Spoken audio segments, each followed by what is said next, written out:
മകൻ മർദ്ദിച്ചതിനെ തുടർന്ന് ഗുരുതരമായി പരിക്കേറ്റ് ചികിത്സയിലായിരുന്ന പിതാവ് മരിച്ചു. ഇടുക്കി രാജാക്കാട് ആത്മാവ് സിറ്റി സ്വദേശിയായ വെട്ടിക്കുളം വീട്ടിൽ മധുവാണ് മരിച്ചത്. മകൻ സുധീഷ് നിലവിൽ റിമാൻഡിലാണ്. നിതിൻ തോമസ് വിവരങ്ങളുമായി ചേരുന്നുണ്ട്. നിതിൻ, പറയൂ.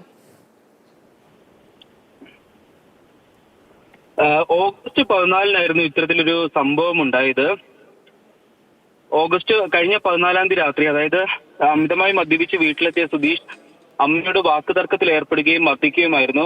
ഇത് ചോദ്യം ചെയ്യുകയും തടയുകയും ചെയ്ത പിതാവിന് നേരെ ഇയാൾ ആക്രമണം നടത്തി. മരക്കൊമ്പ് കൊണ്ട് തലയ്ക്കും അതുപോലെ തന്നെ ദേഹമാസകലം മർദ്ദിക്കുകയുമായിരുന്നു.